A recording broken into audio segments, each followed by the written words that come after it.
ಚಿನ್ನದ ಆಸೆಗಾಗಿ ವೈದ್ಯನ ಕೊಲೆ, 24 ಗಂಟೆಯೊಳಗೆ ಹಂತಕನ ಬಂಧನ. ಶಿರಸಿ, ಏಪ್ರಿಲ್ 21. ಮದುವೆ ಸಿದ್ಧತೆಯಲ್ಲಿದ್ದ ವೈದ್ಯನನ್ನು ಚಿನ್ನದ ಆಸೆಗೆ ಕೊಲೆಗೈದ ಪ್ರಕರಣವನ್ನು ಉತ್ತರ ಕನ್ನಡ ಜಿಲ್ಲೆಯ ಶಿರಸಿ ಮಾರುಕಟ್ಟೆ ಠಾಣೆ ಪೊಲೀಸರು ಕ್ಷಿಪ್ರವಾಗಿ ಭೇದಿಸಿ ಆರೋಪಿಯನ್ನು ಬಂಧಿಸಿದ್ದಾರೆ.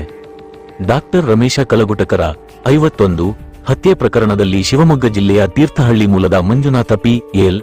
70 ಬಂಧಿತನಾಗಿದ್ದು, ಆರೋಪಿಯಿಂದ ಸುಮಾರು 15 ಲಕ್ಷ ರೂಪಾಯಿ ಮೌಲ್ಯದ ಬಂಗಾರದ ಆಭರಣ ಹಾಗೂ 50,000 ರೂಪಾಯಿ ನಗದು ವಶಪಡಿಸಿಕೊಳ್ಳಲಾಗಿದೆ. ಹತ್ಯೆಗೆ ಬಳಸಿದ ಕಬ್ಬಿಣದ ರಾಡನ್ನು ಜಪ್ತಿ ಮಾಡಲಾಗಿದೆ.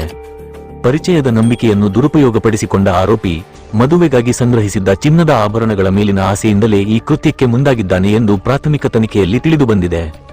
ಶನಿವಾರ ರಾತ್ರಿ ವೈದ್ಯರ ಮನೆಯಲ್ಲಿ ತಂಗಿದ್ದ ವೇಳೆ ಡಾಕ್ಟರ್ ರಮೇಶ ತಮ್ಮ ಮದುವೆಗಾಗಿ ತಂದಿದ್ದ ಚಿನ್ನದ ಒಡವೆಗಳನ್ನು ತೋರಿಸಿದ್ದೇ ಈ ದಾರುಣ ಘಟನೆಗೆ ಕಾರಣವಾಗಿದೆ. ನಿದ್ರೆಯಲ್ಲಿದ್ದ ವೇಳೆ ವೈದ್ಯರ ತಲೆಗೆ ಕಬ್ಬಿಣದ ರಾಡಿನಿಂದ ಹೊಡೆದು ಹತ್ಯೆಗೈದ ಆರೋಪಿಯು ಬಳಿಕ ಆಭರಣ ಹಾಗೂ ನಗದು ಪಡೆದುಕೊಂಡು ಮನೆಯನ್ನು ಹೊರಗಿನಿಂದ ಬೀಗ ಹಾಕಿ ಪರಾರಿಯಾಗಿದ್ದನು ಎಂದು ಪೊಲೀಸರು ತಿಳಿಸಿದ್ದಾರೆ.